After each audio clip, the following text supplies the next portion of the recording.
کسی نے ایک سوال کیا کیا احادیث میں نماز کے مختلف طریقے آئے ہیں؟ اگر نہیں تو ساری امت صرف ایک طریقے پر متفق کیوں نہیں؟ تو دیکھیے میں ایک بات بتاؤں، نماز کے کچھ ایسے فکس ارکان ہیں جس میں کوئی تبدیلی کسی مسلک اور کسی اس کے اندر نہیں پائی جاتی، اس میں کوئی اختلاف نہیں. جیسے کہ تکبیر اولیٰ کا کہنا، قیام کا کرنا، رکوع کا کرنا، سجدوں کا کرنا، دوسری رکعت کے لیے اٹھتے ہیں تو پھر کھڑا ہونا، اس میں بھی وہی عمل ریپیٹ کرنا، 2 سے زیادہ رکعتیں ہوتی تو دوسری رکعت میں قاعدہ کرنا، اور اس کے بعد آخری رکعت کے اندر قاعدہ کر کے سلام پھیرنا. اس معاملے میں کسی کا کوئی اختلاف آپ کو نہیں ملے گا. ہوگی بات طے، کوئی اختلاف نہیں ملے گا کسی کا بھی کہ نہیں ہمارے نزدیک رکوع نہیں، ہمارے نزدیک سجدے نہیں، ہمارے نزدیک قیام نہیں، ہمارے نزدیک قاعدہ نہیں، کہیں نہیں ملیں گا آپ کو. ٹھیک، تو یہ بات تو فکس ہو گئی کہ نماز کی کچھ چیزیں ہیں جو بالکل فکس ہے، اس میں کوئی تبدیلی نہیں، کسی مسلک میں نہیں ہے. ٹھیک ہے، ایک بات ہو گئی.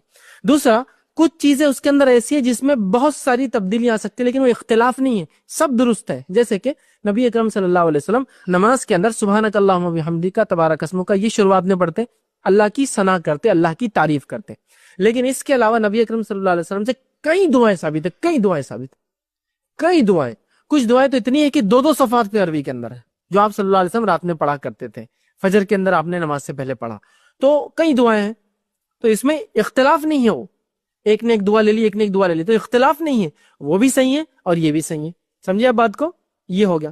کچھ ایسے اعمال ہیں جو خود نبی اکرم صلی اللہ علیہ وسلم نے ایک سے زیادہ کیے نماز کی حالت کے اندر. کچھ اختلافات وہ ہے جو حدیثوں کے بنیاد پر آئے، اور یہ واقع میں طریقے نہیں، اختلاف ہے.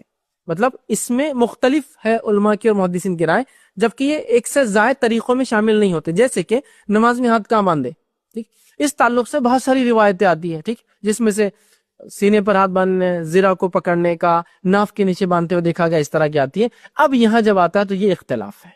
تو اس معاملے میں ہمیں جو ہے جب اختلاف ہو جائے تو ہمیں جانا چاہیے علوم الحدیث کی طرف، اور پھر علماء کے اقوال دیکھنا چاہیے کہ حدیث تو ہے ٹھیک ہے کہ یہاں ایسا تھا، لیکن ایک حدیث میں آتا ہے کہ یہ روایت ضعیف ہے اور صحیح ہے، تو وہاں ہم کو اس کو چیک کرنا ہے. تو یہ اختلاف ہے، ٹھیک ہے، اس چیز کو ہم کو سمجھنا پڑے گا. کچھ باتیں ایسی جس میں اختلاف ہی نہیں ہے، جو ہم نے بنایا. اب یہ تو اختلاف تھا، اب ہے ہی نہیں. رفع دین کے تعلق سے کوئی اختلاف ہی نہیں.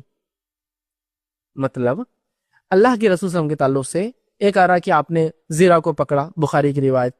مسند احمد کی روایت میں آپ سینے پہ ہاتھ باندھتے تھے. ابو داؤد کی روایت ہے حضرت علی نے دیکھا ناف کے نیچے باندھتے تھے. ناف کے نیچے والی ضعیف ہے، یہ صحیح ہے. تو یہ تو ہو گیا اختلاف، چونکہ دلیل کی بنیاد پہ اختلاف، لیکن صحیح اور ضعیف یہ تو صحیح ہے، نہیں کرنا چاہیے. سوائے مطلب وہ کنڈیشن رفع منسوخ ہو گیا، لیکن پھر ادھر نے برابر کر رہے ہیں. پھر وتر کی نماز میں ایک بار برابر کر رہے ہیں جو نہیں بولتے ہیں. پھر ہر نماز سے پہلے تکبیر اولیٰ میں کیا کرتے ہیں؟ رفع دین تو ہوتا ہے نا، پھر کر رہے ہیں. تو بولنا چاہیے کہ تکبیر اولیٰ چھوڑ کر، وتر کی نماز چھوڑ کر، عیدین کی نماز چھوڑ کر رفع دین منسوخ ہے. تو منسوخ کی کوئی دلیل نہیں، لیکن ہمارے مسلک میں چونکہ نہیں ہے، اب ضد میں بول رہا منسوخ ہوگا. تو میں اس معاملے میں کہوں گا کہ ہم کیا کریں اب جب اختلاف والا معاملہ نظر آ رہا ہے، جہاں دلیل کی بنیاد پر ہے، اس کو ریڈ کریں، اس کو پڑھیں. پڑھنے کے بعد انشاءاللہ عزیز مسئلے کا حل نکل جائے گا. صحیح جو بات آ جائے وہ لے لیں آپ، ٹھیک ہے. ضعیف روایتیں چونکہ قابل عمل نہیں ہوتی ہے. ہو گیا مسئلے کا حل. وہاں جہاں لوگوں نے کریٹ کر دیا اختلاف کہ بھائی انڈیا میں کوئی رفع دین نہیں کرتا تو تم مت کرو، اس لیے کہ پرابلم ہو جائے گا. تو یہ کلچر ہے، ہم کلچر پہ نہیں چلتے، ہم سنت پہ چلتے ہیں.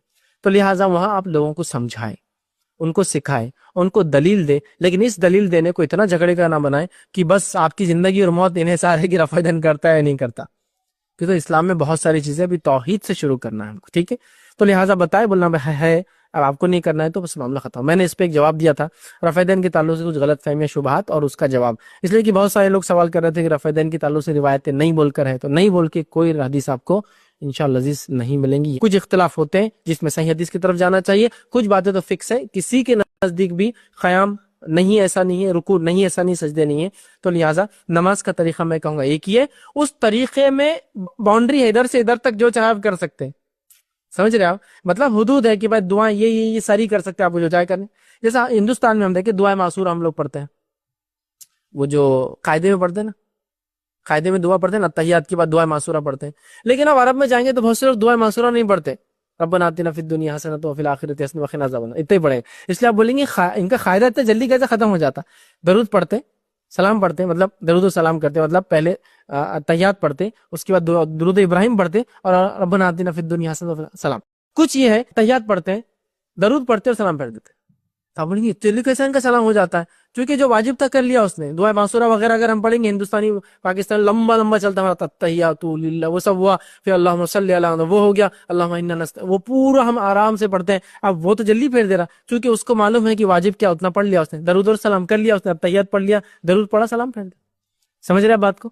تو یہ ہے. اچھا کچھ لوگ آپ دیکھیں گے پہلا قاعدہ ہے اس میں صرف ہم لوگ التحیات پڑھتے ہیں, ہے نا, لیکن آپ دیکھیں گے عرب میں بہت سارے لوگ التحیات کا درود بھی پڑھتے ہیں, اس لیے ان کا وہ قاعدہ لمبا دکھتا ہے. تو یہ موجود ہے, اس کے دلائل ہے سب کے, تو یہ اختلاف نہیں ہے. یہ ہمارے پاس یہ دعا چلتی ہے, وہ لوگ یہ دعا کرتے ہیں, ہمارے پاس یہ نہیں پڑھتے, وہ لوگ پڑھتے ہیں, اس میں لیکن اختلاف نہیں, وہ بھی صحیح اور یہ بھی صحیح. لیکن کریٹڈ اختلافات یہ سب سے بڑا جھگڑے کا گھر ہوتے, یاد رکھیے. تو اگر یہ کریٹڈ اختلافات کو نکال دیے جو ہم نے بنائے تو ماشاءاللہ نماز کا ایک ہی طریقہ ملے گا. اس طریقے کو ہم اگر ایسا ڈیفائن کریں کہ ایک راستہ ہے, اس کی حد, یہ حد سے یہ حد ہے اور وہاں تک جانا ہے, تو اس حد کے بیچ میں جو بھی ہے سنت سے ثابت وہ آپ سب کر سکتے ہیں. جیسا آپ نے اللہ اکبر کہا, ہاتھ باندھا, ثنا کے بدلے آپ دوسرے ثنا جو سبحانک اللہ اس کے اللہ دوسرے لمبے لمبے پڑھ رہے ہیں, کوئی مسئلہ نہیں. ٹھیک ہے, آپ سورہ فاتحہ پڑھ رہے ہیں اور اس کے بعد ضمیر سورہ ملا رہے ہیں, کوئی مسئلہ نہیں. اس کے بعد آپ رکوع کریں, رکوع میں سبحان ربی العظیم, تو یہ تسبیح جو ہم عموماً پڑھتے ہیں, لیکن سبحان ربی العظیم و بحمدہ, اس کے علاوہ بھی کئی تسبیحات آپ سے ثابت ہیں. اس کے سمیع اللہ لمن حمدہ ربنا لک الحمد حمدا کثیرا طیبا مبارکا فیہ, اور اس کے علاوہ بھی ثابت ہے. اس کے بعد آپ نے سجدہ کیا, سجدے میں سبحان ربی الاعلیٰ کے علاوہ بھی آپ صلی اللہ علیہ وسلم بہت بھی کہتے سبوح قدوس رب الملائکۃ والروح, اور بھی ایسی دعائیں جو ملتی ہے سبحان ربی الاعلیٰ کے بعد پڑھتے وہ کرتے. پھر آپ سجدے سے اٹھتے, سجدے سے اٹھنے کے بعد ہندوستان پاکستان میں ہم لوگ دعا نہیں کرتے, لیکن نبی اکرم صلی اللہ علیہ وسلم اس میں بھی دعائیں کرتے, جس میں سب سے چھوٹی دعا تھی رب اغفر لی, رب اغفر لی, رب اللہ میری مغفرت کر, اللہ میری مغفرت کر, نہ پڑھتے تھے. ٹھیک ہے, قاعدے سے جو دو سجدوں کے بیچ میں. تو یہ سب میں بولو نا, نماز اگر تکبیر سے شروع ہو کر تسلیم پہ ختم ہوتا ہے تو یہ اگر حد ہے تو اس کی ایسی بھی باؤنڈری ہے جس کے بیچ میں بھی آپ کر سکتے ہیں. سمجھ رہے ہو, یہ تکبیر ہے شروعات, یہ تسلیم ہے خاتمہ, تو میں کہوں گا اس کے بیچ میں بھی باؤنڈری ہے, وہ راستہ ایک دم پتلا نہیں ہے کہ ختم ڈالنا ہے, اس کے بیچ میں آپ کو ہے جگہ دعاؤں کے معاملے میں. ٹھیک ہے, یہ سب آپ کر سکتے ہیں. تو آپ یہ کیجیے, تو آپ سیکھ جب کریں گے انشاءاللہ تو اختلافات نظر نہیں آئیں گے. تو آپ سے گزارش کروں گا نماز کو دیکھ کر مت سیکھیے, نماز کو پڑھ کر سیکھیے. جیسا دوسرے ارکان, حج کو جاتے ہیں کتنے ٹریننگ لیتے ہیں, حج کرنا ہے وہ تو ایک ہی بار کرنا ہے, نماز تو روز پڑھنا ہے. اس کو بھی سیکھیے, کتابوں کا سہارا لیجیے اور اچھی کتابیں اس کے تعلق سے پڑھیے. ایک بہترین کتاب ہے جو میں آپ کو سجیسٹ کر سکتا ہوں, ڈاکٹر شفیق الرحمان کی نماز نبوی, اس کو آپ مطالعہ کیجیے. یا شیخ ناصر الالبانی رحمہ اللہ کی کتاب ہے صفت صلاۃ النبی, کہ نبی اکرم صلی اللہ علیہ وسلم کی نماز جیسے کہ گویا تم انہیں دیکھ رہے ہو, وہ کتاب آپ پڑھیے. تو انشاءاللہ عزیز آپ کو بہت حد تک نماز کے تعلق سے چیزیں ملیں گی. پھر آپ سیکھیے, سیکھ کر پڑھیے, تو انشاءاللہ آپ کو ڈفرنٹ